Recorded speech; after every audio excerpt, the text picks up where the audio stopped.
Comenzamos nuestra entrevista con el candidato del Partido Popular, presidente del Gobierno en funciones, Mariano Rajoy. Ya nos daba esa primera pista, cree que espera que haya acuerdo de gobierno pronto. Insiste en que después de las elecciones, sobre todo si se repiten los resultados, va a ofrecer de nuevo la gran coalición. ¿Cómo va a convencer al Partido Socialista?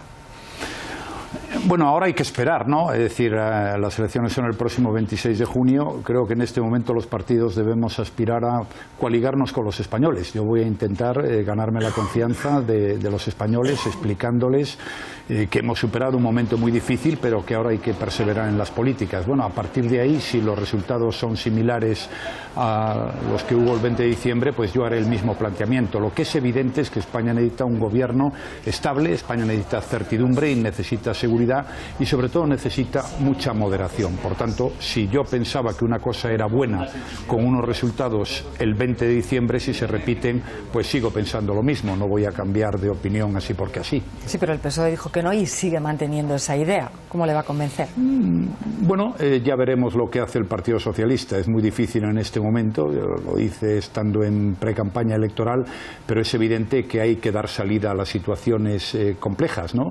Los españoles el 20 de diciembre votaron lo que estimaron oportuno y conveniente. Yo hice una propuesta, esa propuesta no fue aceptada, los otros partidos no lograron ninguna fórmula de gobierno, pues también tendrán que dar una salida. Las obligaciones no son solo del Partido Popular, son de todas las fuerzas políticas. ¿Y qué cree que pasó para que no hubiera ese entendimiento, para que no se llegara a un acuerdo entre todos? No lo sé, pero llegó a haber una reunión entre Ciudadanos, Podemos y el Partido Socialista. Al final solo hubo una coalición entre Ciudadanos que votó al candidato señor Sánchez, pero eso no era suficiente para gobernar y por tanto hubo de repetirse las elecciones.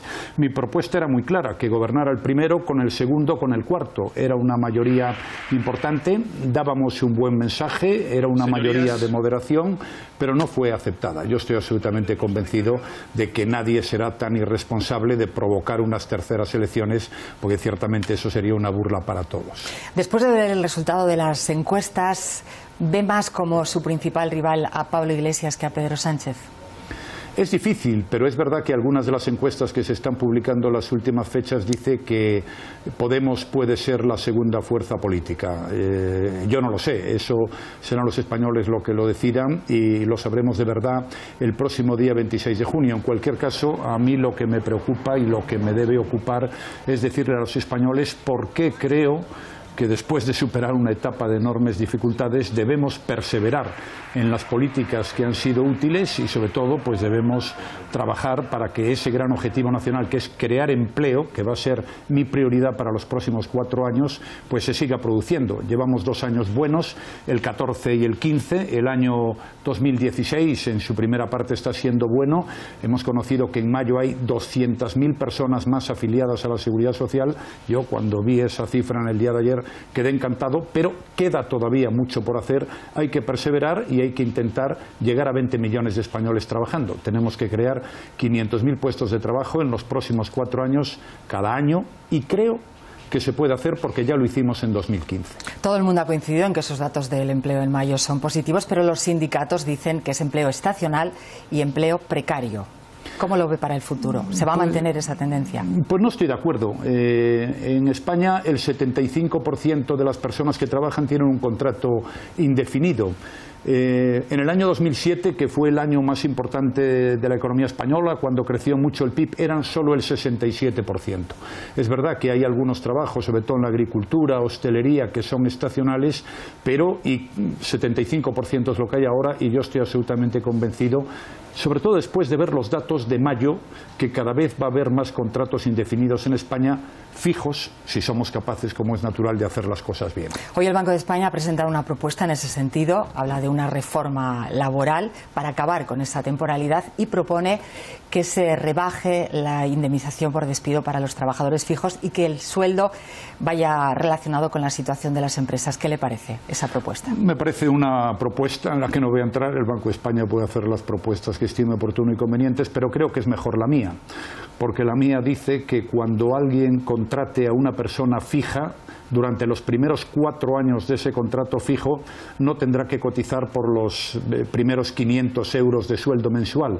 Y además esa propuesta va acompañada de otra. Toda aquella persona que convierta un contrato temporal en fijo, también durante 4 años no tendrá que pagar cotización a la Seguridad Social por los primeros 500 euros del sueldo. Eso creo que va a estimular la contratación indefinida y por tanto me parece mucho más entendible y mejor que lo que ha planteado el Banco de España, que como es natural yo respeto absolutamente. Quería preguntarle por otro dato que también se ha conocido estos últimos días, un informe del INE y otro también de Cáritas, que hablaba de cómo todavía esas mejoras económicas no llegan a un amplio porcentaje de la población y daba datos sobre la cantidad de gente que todavía está en riesgo de exclusión social. ¿Qué plantea para el futuro para esas personas? Pues eso es verdad. Todavía la recuperación no han llegado a todos los españoles. Fíjese que yo acabo de decir hay que crear 2 millones de empleos en la próxima legislatura. Eso es verdad, pero el principal factor de desigualdad y de pobreza es la falta de empleo. Por tanto, en la medida en que seamos capaces de que se cree empleo en España, habrá menos desigualdad, habrá menos personas en situación de pobreza y además tendremos más recursos para mejorar las pensiones y para seguir atendiendo los grandes servicios públicos fundamentales que son sanidad, la educación y los servicios sociales. Por eso el empleo es capital. Tiene que ser el gran objetivo nacional, lo va a ser y si conseguimos el objetivo, pues las cosas irán también para mucho esas mejor. Personas. Para esas personas es capital. ¿Quién paga las pensiones? Pues los que trabajan y cotizan a la Seguridad Social. Esas personas que trabajan y cotizan a la Seguridad Social tienen un sueldo, pagan el impuesto de la renta, consumen más porque tienen dinero y por tanto pagan los impuestos indirectos.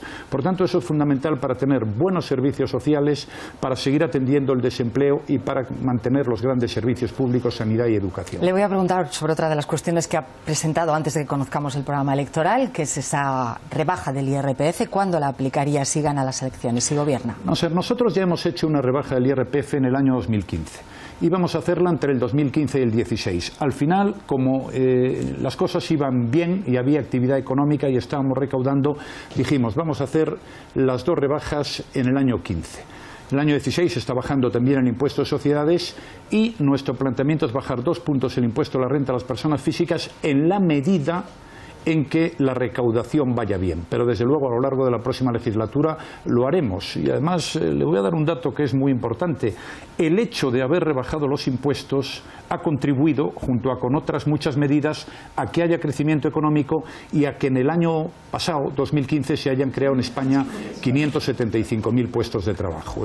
Han influido muchas cosas, pero una de ellas ha sido esa. Eso quiere decir que no hay una fecha. Hoy me parecía, leyendo la prensa por las declaraciones de Cristóbal Montoro, que podría ser a comienzos del año que viene. No, no está cerrada. No existe el compromiso de hacerlo ya. No hay el compromiso de hacerlo ya, pero sí hay el compromiso de hacerlo como lo hicimos en el año 2015. ¿Es compatible esa rebaja del IRPF con el cumplimiento del déficit? Porque Bruselas además pide un ajuste de 8.000 millones de euros. Bueno, es absolutamente compatible. Es decir, aquí de lo que se trata, que es lo que hemos hecho.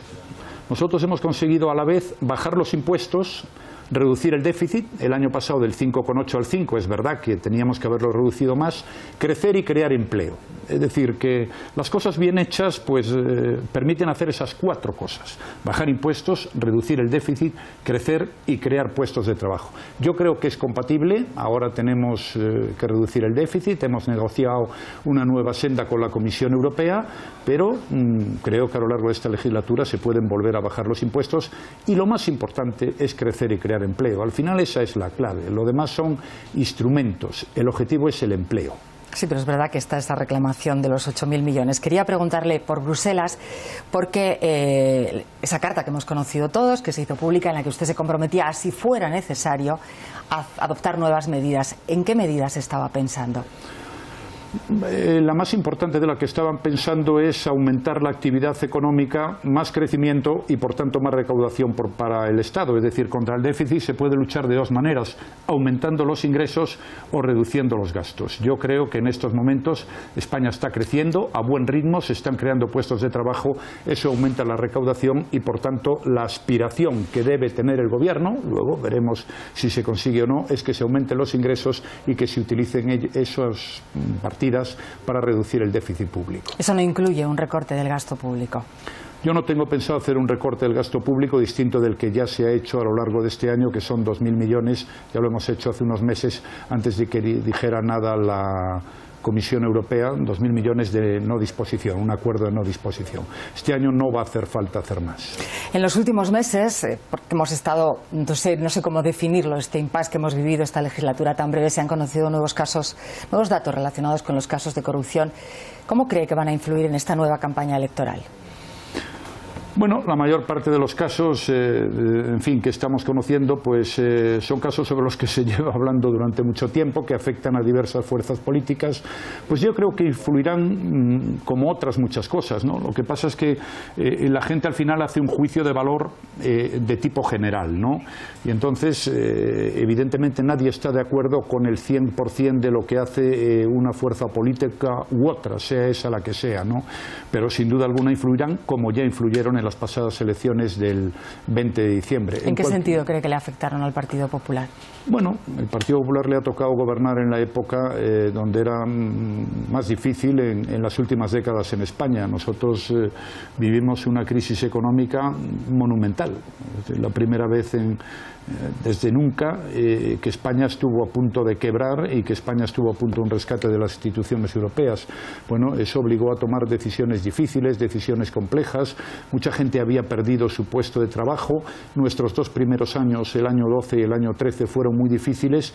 Pero por eso yo ahora digo, oiga, ahora sí que podemos mirar el futuro con optimismo. Es decir, se ha demostrado que la política de reformas, la política de control del gasto es útil, y por eso le digo, se han creado mucho trabajo en los últimos tiempos, empieza a aumentar los contratos fijos, bueno, y ahora vamos a ver si en los próximos 4 años podemos crear esos 2 millones de puestos de trabajo. Junto a eso usted también ha dicho que efectivamente pesaban esos casos de corrupción. Sí, han pesado muchas cosas. Evidentemente.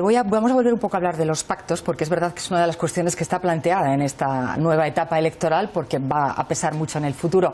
Hemos tenido aquí, además, en este telediario, a los representantes de Convergencia y de Esquerra, y los dos han insistido en que tienen un punto que es el que ellos ofrecen para empezar a hablar, que es el referéndum en Cataluña.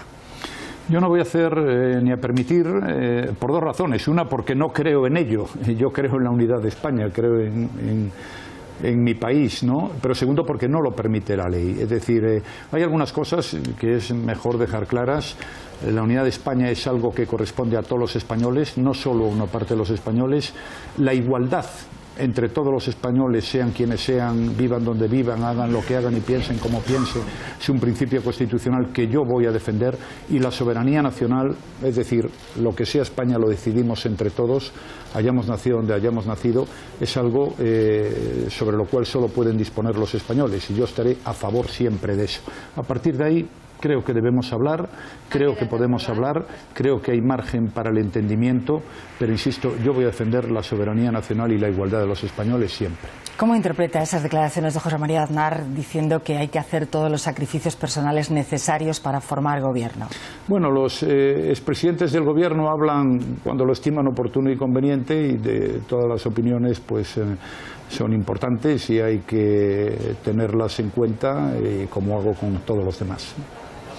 Si fuera necesario, a favor de la gobernabilidad, para evitar unas terceras elecciones, ¿estaría dispuesto a tomar una decisión personal? ¿Se lo plantearía? Yo estaré dispuesto siempre a tomar las decisiones que el pueblo español decida. Es decir, si el pueblo español decide que un determinado partido con un determinado candidato es la primera fuerza política, creo que hay que respetar al pueblo español. A veces uno se sorprende de que gente que no se ha presentado a elecciones o con votos viene luego a enmendarle la plana a los españoles. Yo no lo haré nunca. Siempre he dicho que debería gobernar el más votado, lo he dicho en elecciones municipales, en autonómicas, y también lo voy a decir en elecciones generales, porque uno de los principios básicos de la democracia es respetar la voluntad de la gente, aunque a algunas personas pueda no gustarle, pero así son las cosas.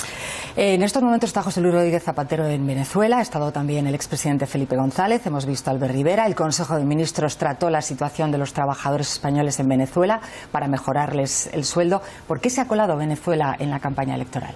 En la pre-campaña, en este caso. Yo tengo que decir que yo no la he metido a Venezuela en la campaña electoral ni en la preelectoral, porque es que yo llevo mucho tiempo ocupándome de Venezuela. Soy el primer jefe de gobierno del mundo que he recibido a la mujer de Leopoldo López, que está en la cárcel injustamente sin haber hecho absolutamente nada. Es decir, me parece una verdadera atrocidad lo que está pasando el pueblo venezolano. Me parece dramático. Hay allí muchos españoles, sobre todo canarios, gallegos, pero de todas partes, y yo llevo ya mucho tiempo pues recibiendo las caricias entre comillas del señor Maduro. Yo no he hecho campaña electoral de esto, lo que he hecho es cumplir como una obligación como presidente del gobierno de España. Quiero para los venezolanos lo mismo que para los españoles: democracia, libertad, derechos humanos y progreso económico y social. Y llevo 4 años así. Quiero preguntarle por una de las imágenes de la campaña electoral anterior, ese joven que le agredió en Pontevedra. Hoy se ha conocido la sentencia, le han condenado a 2 años en un centro de menores porque tiene 17 años. No sé si quiere hacer algún comentario sobre... Bueno, yo no le acusé, a mí me criticaron por no acusarle. Creo que bastante penitencia lleva con lo que ha hecho. La sentencia me parece que ha sido producto de un acuerdo entre su abogado y la Fiscalía, por lo que he leído, y yo no tengo nada más que decir que respetar ese acuerdo y que ojalá en la vida pues no vuelva a hacer ese tipo de cosas, ni él ni nadie, porque en fin, no conducen a nada. Da la impresión de que le vamos a ver en esta campaña bastante en la calle. Sí, yo siempre he hecho mis campañas en la calle, otros las hacen en otros sitios. Yo en la calle. Muy bien. Le quería preguntar, mañana presentan el programa electoral el Partido Popular en Barcelona. ¿Va a haber alguna sorpresa? No. Es decir, yo ya he presentado un programa electoral hace 4 o 5 meses. Si yo ahora saliera con conejos de la chistera, la gente podría pensar que yo era un impostor, y no lo soy. Con absoluta franqueza, el gran objetivo va a ser el paro, luego va a ser preservar los grandes servicios públicos y nuestro sistema de pensiones, defender la unidad de España y atentos a los derechos y libertades de la gente y a la lucha aquí, fuera de aquí, contra el terrorismo yihadista. Mariano Rajoy, muchísimas gracias por estar con nosotros en el Telediario esta noche. Ha sido un placer, muchas gracias.